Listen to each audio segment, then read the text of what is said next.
Bonjour à tous, bienvenue au Fred Show, une nouvelle fois, 9e épisode. Attachez bien votre ceinture, on commence ça maintenant. Donc, pour commencer, je veux parler de Henri Richard. Malheureusement, hier, Henri Richard est mort à 84 ans. Henri Richard, c'était qui? C'était une légende du hockey, et plus précisément, une légende pour le Canadien de Montréal. Sa carrière a duré de 1955 à 1975 avec le Canadien. Donc, toute sa carrière, il a joué pour eux. De 1971 à 1975, il a été capitaine de l'équipe après le départ de Jean Béliveau. Dans le fond, Henri Richard, c'est le frère cadet de Maurice Richard, que vous connaissez probablement aussi, parce que c'est aussi une légende du hockey. Et donc, ils étaient frères et jouaient pour la même équipe. Henri Richard détient le record de Coupe Stanley pour un joueur de la Ligue nationale. Il a eu 11 Coupes Stanley dans sa carrière. C'est un très grand chiffre. C'est un exploit exceptionnel. Et malheureusement, à 84 ans, il est décédé à Laval le 6 mars 2020. Maintenant, deuxième chose que je veux parler, et ça, je suis vraiment content, la Casa de Papel a sorti son trailer pour la saison 4. Ok, pour ceux qui l'ont pas vu, de 1, tu manques quelque chose. De 2, va l'écouter live, puis reviens écouter la vidéo ensuite. Maintenant, il y a 3 saisons dans cette émission-là. Pour l'instant, il y en a eu 2 qui ont été faites avec Antena 3, qui est une chaîne de télé espagnole. Et la dernière, donc la 3e, a été faite par Netflix. Donc Netflix a repris cette émission-là. C'est pas la première fois que Netflix reprend une émission. Je pense par exemple, si vous avez vu la série Lucifer, Netflix a aussi repris cette série-là pour la saison 4, mais c'est pas de ça qu'on parle. Ce qu'on doit savoir, cette saison-là est prévue pour sortir sur Netflix le 3 avril 2020.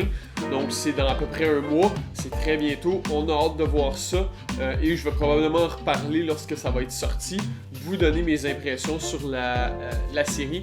Mais honnêtement, allez voir ça, vous pouvez l'écouter en anglais, vous pouvez l'écouter aussi dans la langue originale, c'est espagnol avec les sous-titres en anglais.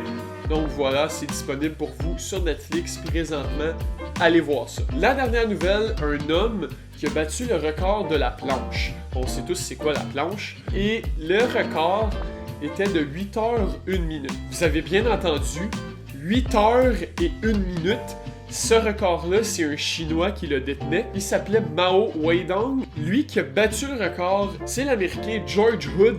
C'est un ancien Marine et un ancien agent spécial de la DEA. Donc c'est pas n'importe qui. Et lui a battu le record de 8h01 en faisant 8h15 minutes. 8h et 15 minutes. Juste 15 minutes, je suis pas capable. Juste 5 minutes, je trouve ça complètement ridicule. Là, lui, il fait 8h15 minutes. C'est insane. Le record qu'il y avait avant le 8h1 minute, c'était aussi George Hood qui l'avait. En 2011, il avait fait 1h20. Et déjà là, 1h20, je trouve ça beaucoup. Puis là, ils ont explosé ces records-là. Donc, je trouve ça assez impressionnant. Et le fait cocasse, c'est qu'il a terminé son challenge de 8h15 minutes en faisant 75 push-ups. Donc, le gars, il a fini 8h15 minutes de planche, puis il se tape un 75 push-up pour célébrer. Insane. C'est complètement insane. Complètement insane. Ok. Maintenant, j'aimerais parler du coronavirus. Et oui, vous l'entendez parler partout, c'est sûr. Je n'ai pas parlé depuis un méchant bout. Je pense que c'était genre mon 6e vidéo que j'en ai parlé. Peut-être même mon 5e. Et j'avais dit que j'en reparlerais pas parce que je pensais que ça allait comme s'étouffer et mourir. Et non, c'est vraiment pas le cas. Comme vraiment pas. Le virus continue à s'étendre.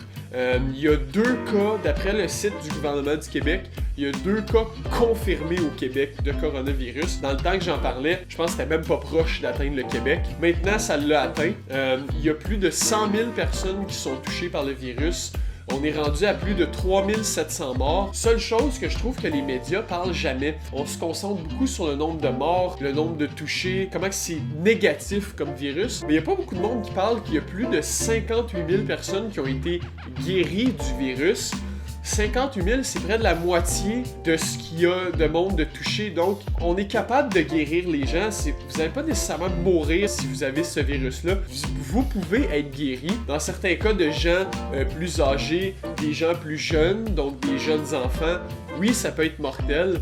On a vu aussi des gens dans la trentaine en mourir, malheureusement, mais c'était des gens qui étaient en contact direct avec le virus. Je pense au jeune médecin chinois qui est mort de ce virus-là. Je crois que ce médecin-là, justement, opérait à Wuhan. C'est sûr qu'il est plus à risque d'en mourir, c'est de là que ça a commencé. C'est sûr, prenez des précautions, lavez-vous bien les mains tout le temps, quand vous touchez les portes, quand vous allez au gym, puis vous touchez 1 million de poids. Donc c'est ça, je voulais faire une petite mise à jour de ce virus-là.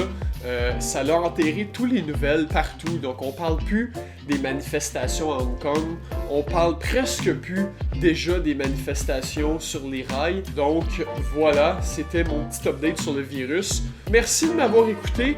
J'espère que vous avez aimé le vidéo, même s'il est arrivé en retard. Si jamais t'es pas abonné, abonne-toi maintenant, mets la petite cloche, tu vas pouvoir avoir des notifications quand je vais poster. Like la vidéo, restez positif, restez hydraté et on se revoit la semaine prochaine. Salut!